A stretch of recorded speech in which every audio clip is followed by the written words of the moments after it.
All of his co-workers were gone. What could it mean? Stanley decided to go to the meeting room. Perhaps he had simply missed a memo.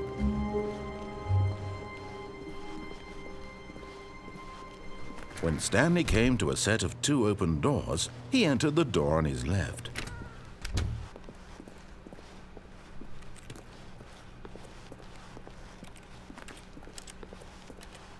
Yet there was not a single person here either. Feeling a wave of disbelief, Stanley decided to go up to his boss's office, hoping he might find an answer there. Coming to a staircase, Stanley walked upstairs to his boss's office.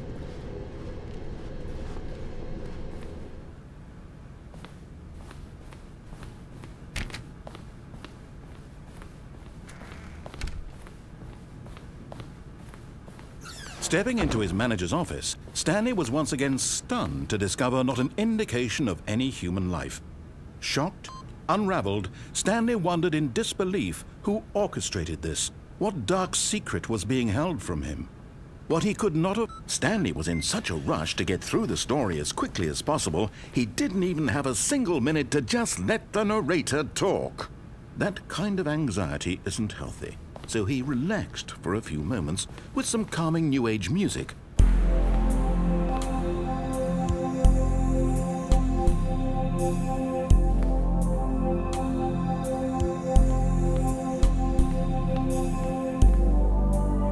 Feeling soothed and rejuvenated, Stanley calmly walked forward into the opened passageway.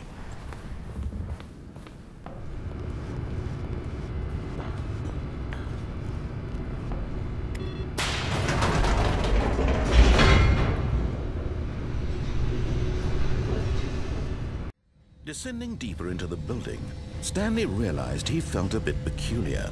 It was a stirring of emotion in his chest, as though he felt more free to think for himself, to question the nature of his job.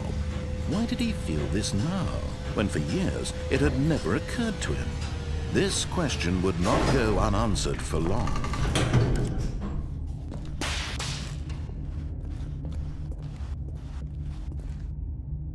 Stanley walked straight ahead through the large door that read Mind Control Facility.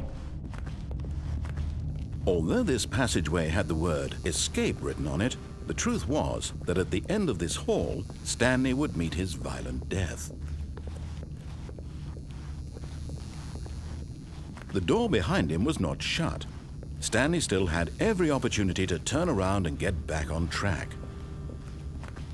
At this point, Stanley was making a conscious, concerted effort to walk forward and willingly confront his death.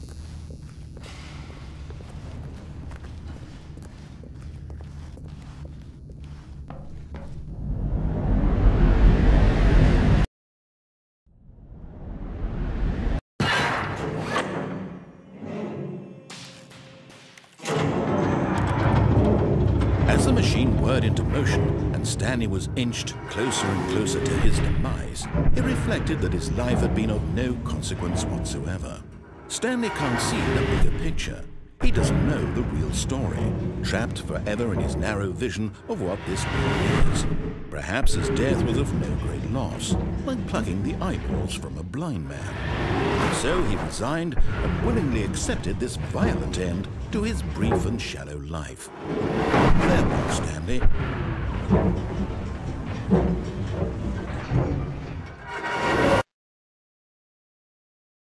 "Farewell, Stanley," cried the narrator, as Stanley was led helplessly into the enormous metal jaws. In a single visceral instant, Stanley was obliterated as the machine crushed every bone in his body, killing him instantly.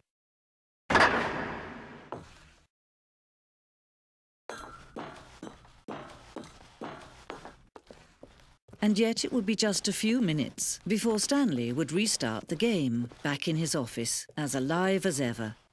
What exactly did the narrator think he was going to accomplish? When every path you can walk has been created for you long in advance, death becomes meaningless, making life the same. Do you see now? Do you see that Stanley was already dead from the moment he hit start?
When Stanley came to the lift, he travelled upward to the Now look bar closely. at the top of the See how facility. it's impossible for the player to do anything in this room.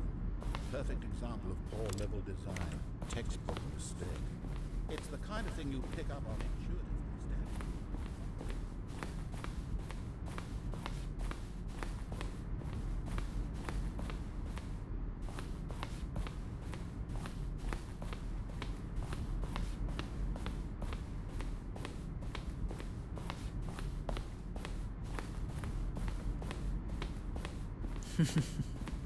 Oh, look at these two. How they wish to destroy one another. How they wish to control one another. How they both wish to be free.